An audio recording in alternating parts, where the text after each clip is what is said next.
मंडळी, बऱ्याच दिवसांनी आज शेतात आल्या. काय करायचं, पाऊस काय करूनच देईना झालाय. तर सारखाच पाऊस पडत राहतोय. आता पण पाऊस चालू आहे, तरी सुद्धा म्हटलं जाऊन बघून येते. म्हटलं कसं कसं उगवले बघा. हे आमचं भुईमुगाचं शेत आहे, म्हणजे शेंगाचं.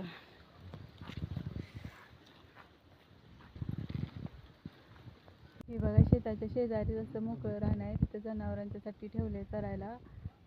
हे एवढं सगळं इथं जनावरं चरतात आमचे. हा आमच्या शेताच्या शेजारीच ओढा आहे बघा. मागच्या वेळेस दाखवलेलं, त्याला आता पाणी आले. घरी गेली तर भक्तीची गडबड चाललेली. उद्याला तिच्या शाळेत दिंडीचा कार्यक्रम होता. आता आषाढी एकादशी आल्या त्याच्यामुळं मग आता तिला साडी पाहिजे होती. तर साडी असेल तर ब्लाऊजचा प्रॉब्लेम होतो.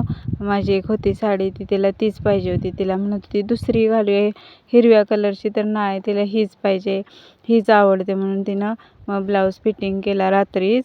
आणि मग सकाळी उठल्यापासून काय विचारूच नका. आज नाही उठवायला लागलं. शाळेत जाताना रोज उठवायला लागतं, भक्ती उठ उठ म्हणून. आज फक्त एकदा आवाज दिला, भक्ती उठ, तयारी करायची आहे का, तर पटकन उठून बसली. आपल्याला पण शाळेत जाताना तसंच व्हायचं का नाही, की कधी कधी ट्रिप वगैरे जाणार असेल तर झोपच यायची नाही, असं होत होतं. तसं आता मुलांचं होतं आहे. मग उठल्यावर नंतर सगळी तयारी केली. नऊवारी म्हटल्यावर बराच वेळ लागतो नेसवायला.